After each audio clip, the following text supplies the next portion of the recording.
한국으로 인하여 세계 철강 역사가 다시 쓰이고 있어 세계 철강 CEO들이 모인 회의장이 충격에 휩싸이고 있습니다. 100년 넘게 서구와 일본이 지배해온 시장에 한국이라는 새로운 강자가 등장했어요. 그것도 아주 강력하제요. 제가 처음 이 소식을 들었을 때는 믿지 않았습니다. 어떻게 한국이? 그런데 데이터는 거짓말을 하지 않았죠. 포스코 세계 철강 품질 1위, 수익성 1위, 혁신성 1위. 이 모든 게 사실이었습니다. 그리고 이 진실을 찾아 제가 직접 한국으로 떠났어요. 뉴욕의 글로벌 철강 컨퍼런스장. 세계 각국의 철강 산업 리더들이 모인 자리였습니다. 저는 매년 이 자리에 참석해 시장 동향을 분석하고 발표하죠. 그런데 이번에는 뭔가 달랐어요.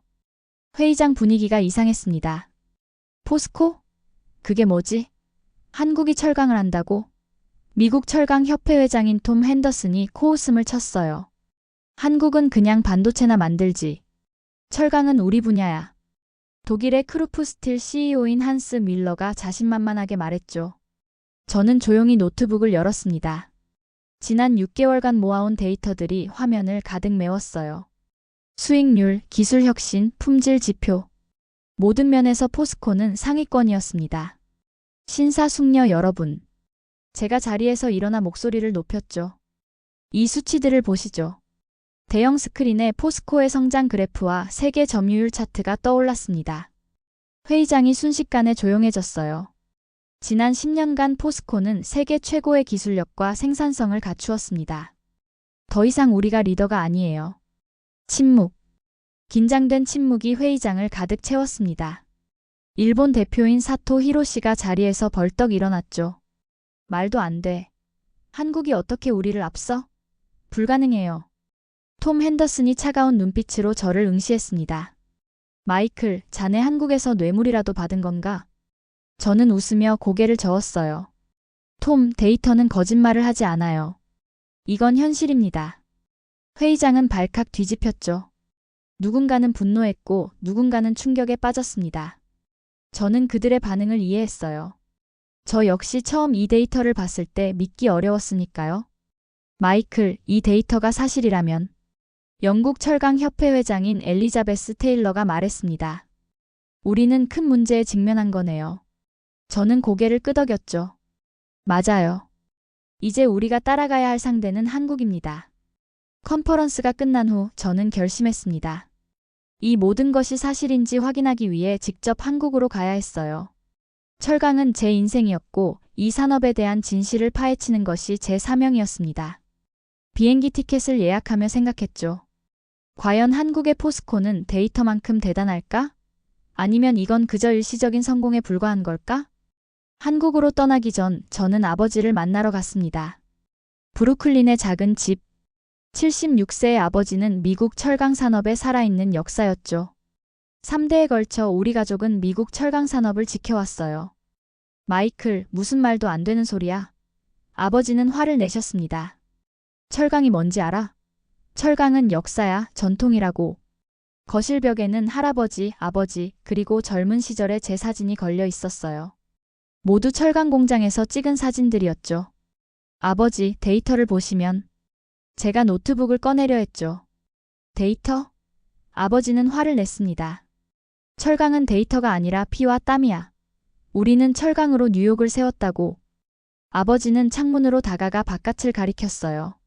맨해튼의 스카이라인이 멀리 보였죠. 저기 보이는 빌딩들, 다리들. 전부 미국 철강으로 만들어진 거야. 한국이 철강 최강이라고?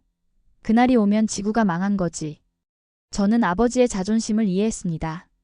아버지에게 철강은 단순한 산업이 아닌 미국의 자부심이었죠. 그리고 이제 그 자부심이 위협받고 있었어요. 아버지, 저도 처음엔 믿기 어려웠어요. 하지만 직접 가서 확인해 보려고 합니다. 아버지는 한숨을 쉬며 소파에 앉으셨죠. 마이클, 넌 내 아들이야.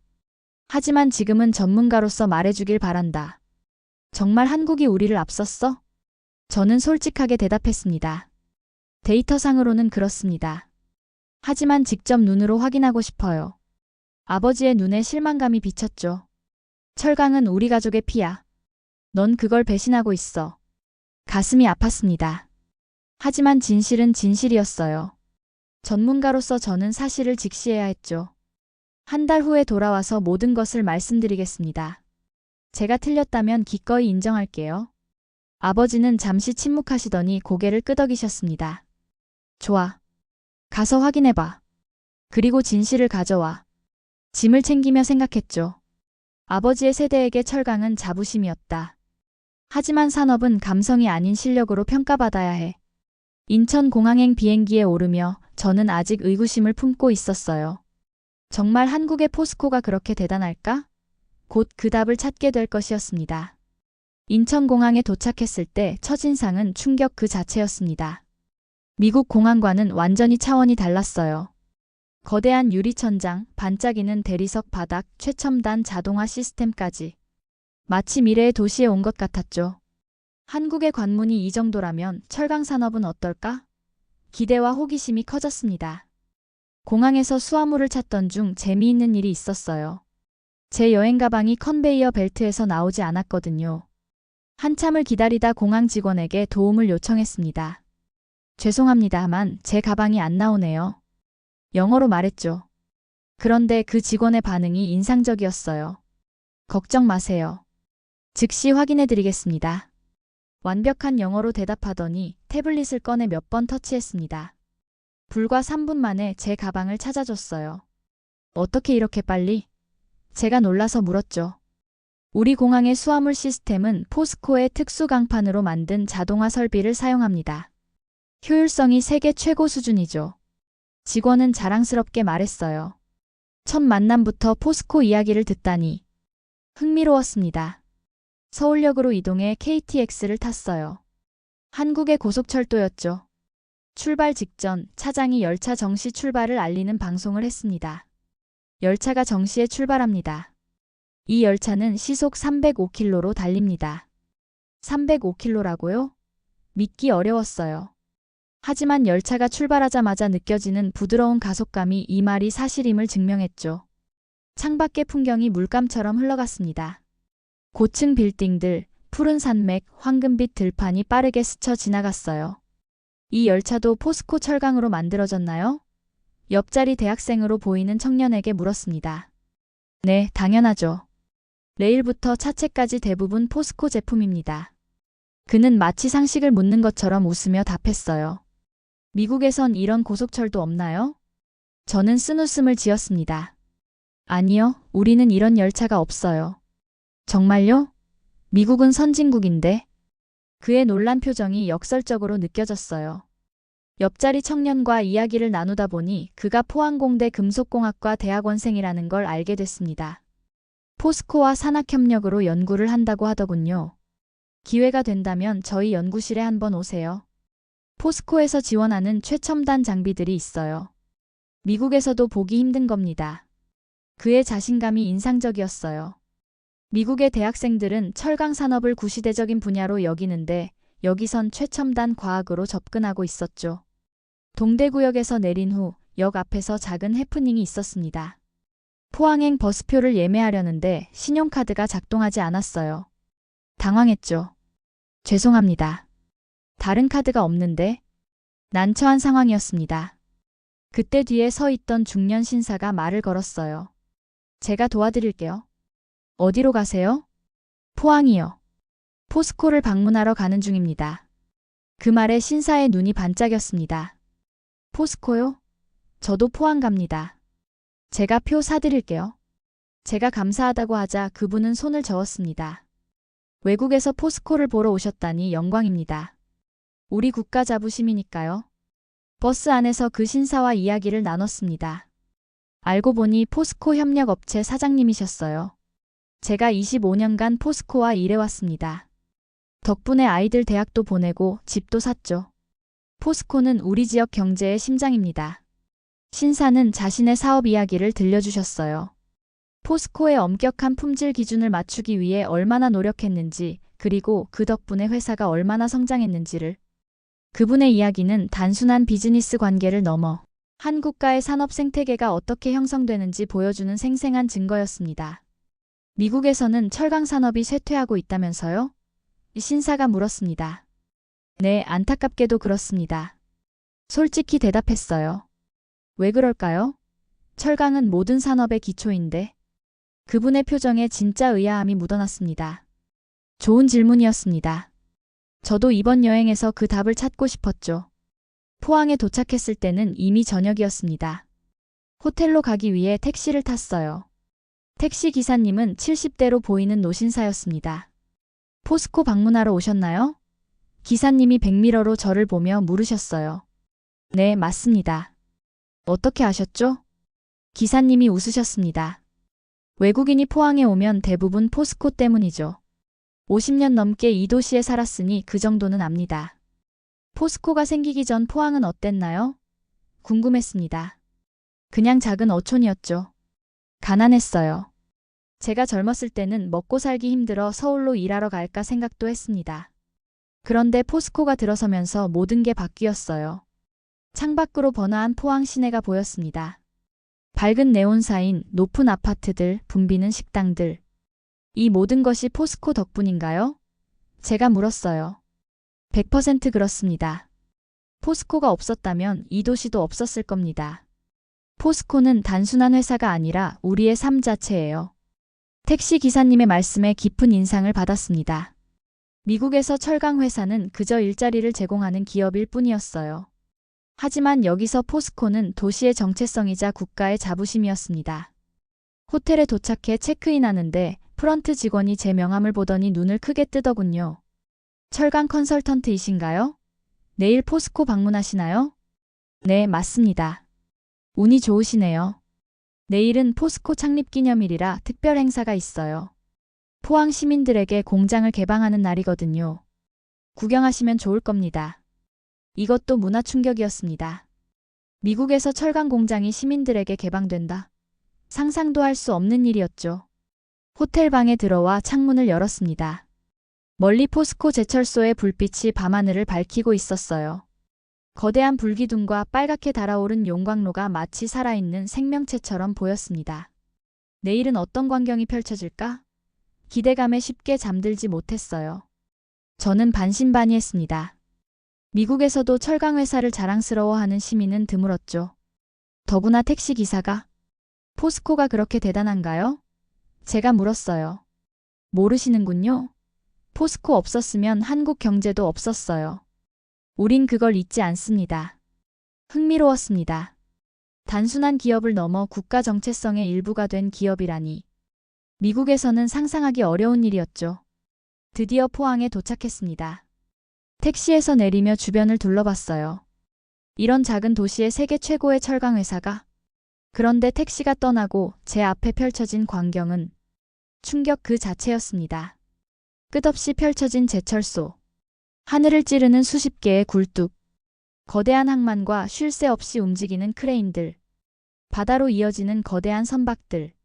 이게 대체 뭐지? 믿을 수 없었어요. 이건 공장이 아니었습니다. 하나의 도시였죠. 철강으로 만들어진 도시.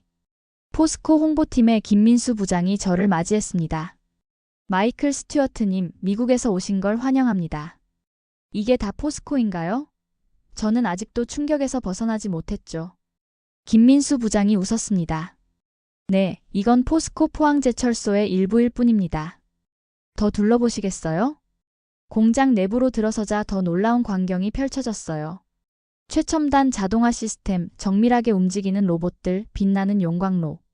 이 용광로의 온도는 1700도가 넘습니다. 김민수 부장이 설명했죠. 24시간 멈추지 않고 가동되죠. 저는 미국의 제철소들을 수십 번 방문했습니다. 하지만 이런 규모와 첨단화는 본 적이 없었어요. 이 공장의 생산량이 얼마나 되죠? 연간 약 1800만 톤입니다. 세계 최대 규모죠. 숨이 막혔습니다. 미국 최대 제철소의 2배가 넘는 생산량이었어요. 어떻게 이런 품질 관리가 가능한 건가요? 제가 물었죠. 품질 데이터는 미국을 압도했으니까요. 김민수 부장은 저를 품질 관리실로 안내했습니다. 그곳에서 본 정밀도와 자동화 수준은 믿기 어려웠어요. 우리는 철강이 미세 구조까지 확인합니다. 나노미터 단위로요.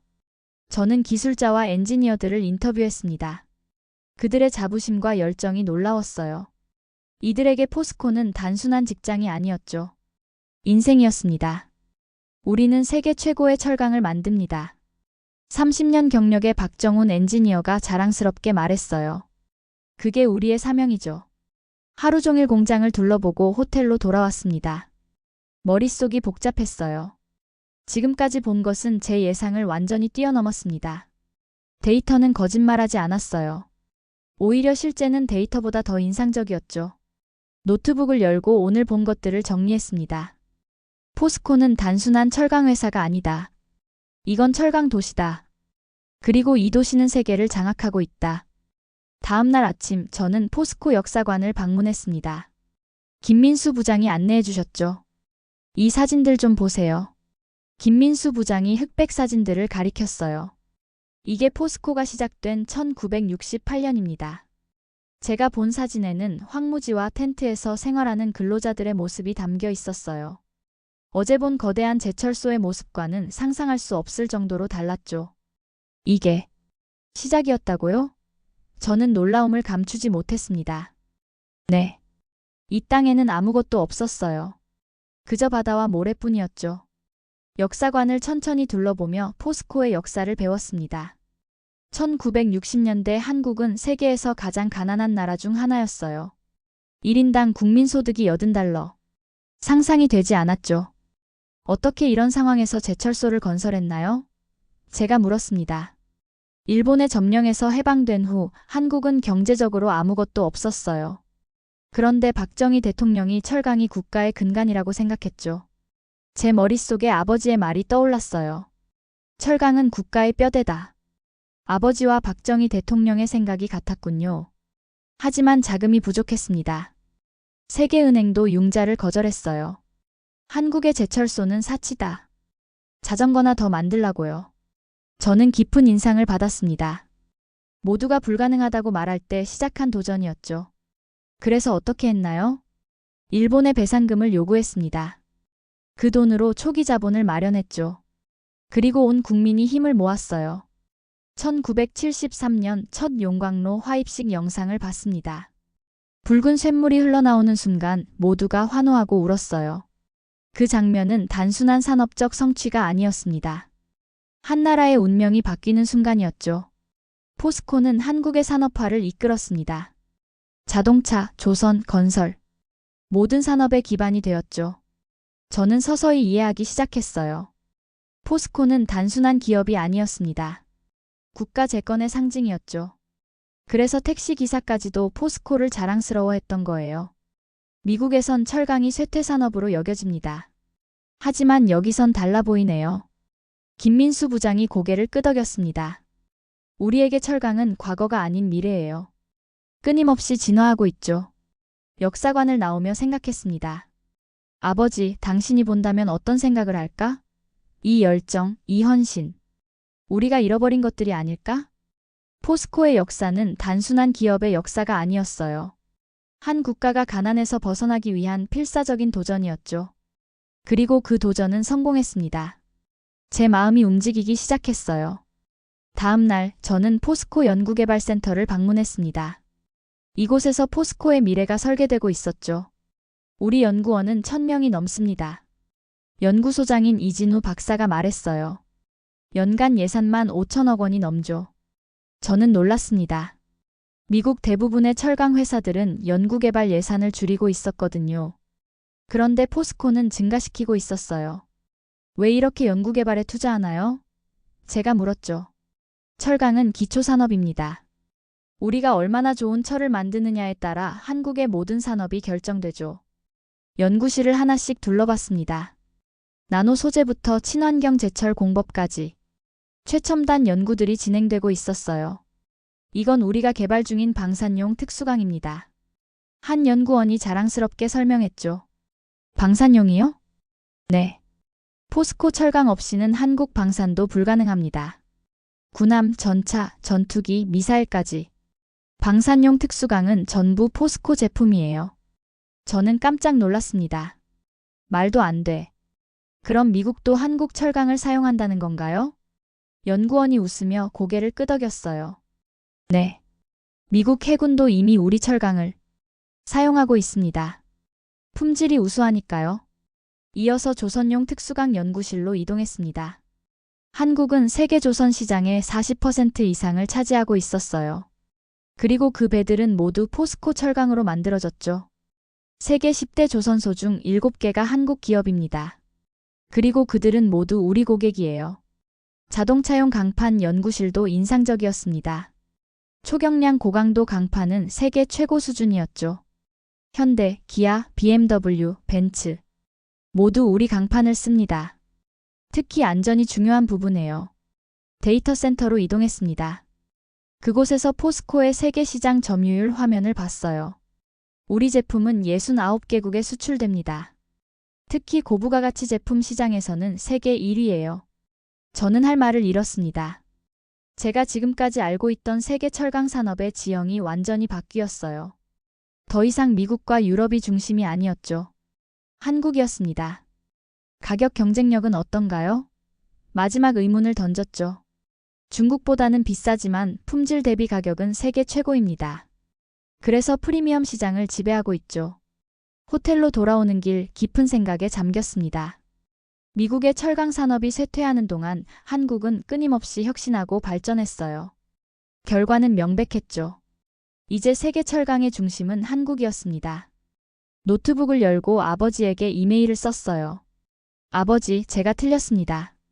한국의 철강은 상상 이상입니다. 곧 모든 것을 말씀드리겠습니다. 한 달 후 저는 뉴욕 브루클린의 아버지 집을 다시 찾았습니다. 그동안 저는 포스코뿐 아니라 한국의 현대제철, 동국제강 등 다른 철강 기업들도 방문했어요. 모든 데이터와 인터뷰를 정리했죠. 어서 오너라, 마이클.